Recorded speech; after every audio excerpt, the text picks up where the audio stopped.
Next is a special session by Mr. Jaspreet Singh, partner, Cybersecurity EY. With 16 years of consulting experience, Singh has expertise in GDPR, data privacy, IT strategy, IT program management, IT architecture, business resilience, and others. He has helped many companies advance in the cybersecurity value chain by running CISO as a service. Over to you, Mr. Singh. Hello viewers, welcome to the virtual conference on cybersecurity, the most talked about topic in the boardroom today. Pick up any magazine in the last 6 months, be it Fortune, Time, and you will see that they've at least covered cybersecurity once. And why go that far? If you pick up any business newspaper in India today, be it Economic Times or Financial Express, they talk about cybersecurity. Yes, it's become a boardroom agenda now. Why? Because you don't want to get up in the morning and see your names in the front page of a newspaper because of a cyber breach. And you know what? It's not a question of whether you've been hacked or not. It's a question of when you will be hacked. Because hackers are getting smarter by the day. If they are after your data, believe me, today they will come and hack you. What you have to do is make sure that you've got the right ingredients to respond to a cyber attack.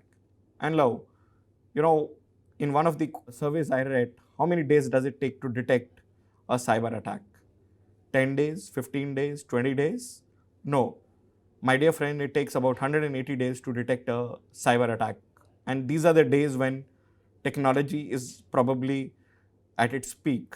The question we should ask ourselves is, are my business emerging models ready for cyber attacks? Organizations are doing wholesale implementations of RPA, of artificial intelligence, of blockchain.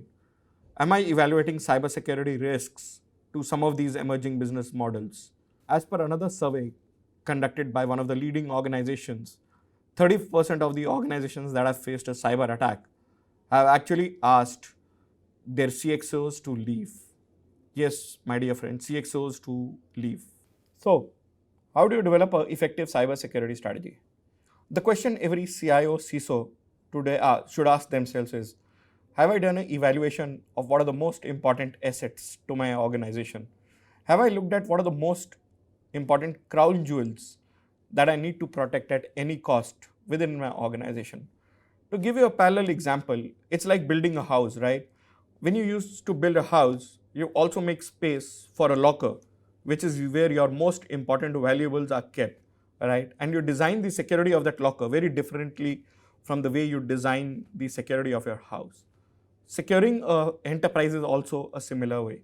You have to do a business impact analysis and understand what's most important for your organization. And alas, with every single day, your business processes are changing. So you have to keep revisiting your business impact analysis to see if your crown jewels are the same or have they changed over a period of time. Just for as an example, we constituted the Motor Vehicles Act in India in 1958. But if driverless cars come on the road, does the law today cover the driverless cars? Answer is no. Similarly is cybersecurity policies and procedures of an organization. You might want to revisit them as soon as you make changes to business processes or you acquire new businesses. Your cybersecurity strategy has to be a live document. The day you don't look at your cybersecurity policy and if you don't refresh it with ever changing dynamics of the business, it becomes a dead document. Another important element that today is being talked about quite a lot in the cybersecurity journey of various organizations is the privacy agenda. With digital being the foremost agenda item of various organizations, privacy is also coming hand in hand with that. Be it the emergence of GDPR, which was passed on 25th of May 2018. Brazil has passed its own data privacy law, upcoming CCPA in US, which becomes effective from 1st of January 2020, or indeed the data protection bill, which is pending in our honorable parliament. Data privacy has become the forefront of everything that an organization is doing, especially organizations that deal with a lot of customer data. So what do I do to make sure that I'm compliant to any of these privacy laws? If you look at what's happening across, all you have to do is understand how do you collect data, from a B2C perspective, how do you process that data? How do you store it, or how do you destroy that data?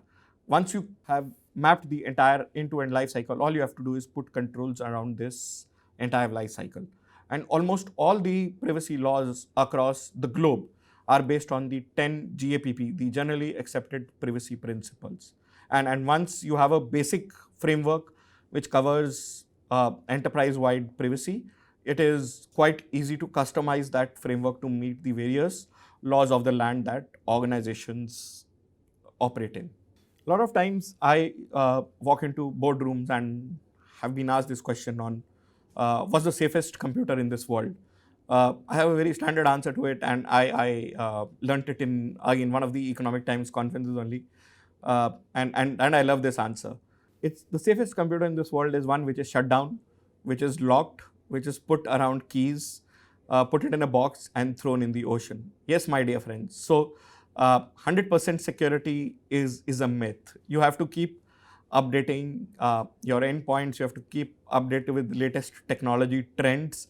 That is where the journey of a CISO or a CIO also becomes much more important, and he has to keep himself updated on what's happening across the globe in terms of new technological advances. And that's where I think this is also the most fascinating as well as the most challenging part, because he has to respond to new age cyber threats and be 2 steps ahead of the hacking community across the globe. So what should organizations do as best practices to implement cybersecurity frameworks? I think companies should do a risk assessment of their entire posture, to do a cyber program maturity assessment of their organization, to understand across various domains, be it from a people perspective, from a process perspective, or a technology perspective, where they are and where they want to be.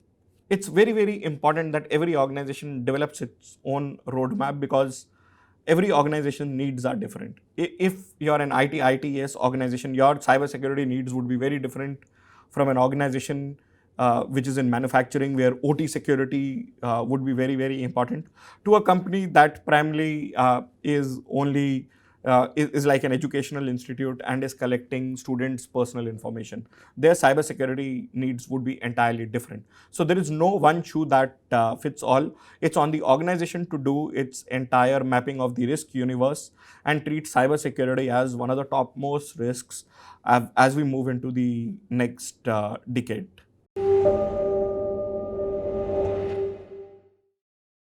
Thank you, Mr. Singh, for those wonderful insights. Before I invite our next speaker, I would like to bring to your notice the exhibition booth at the expo area are definitely worth a visit. So make sure you check all the booths.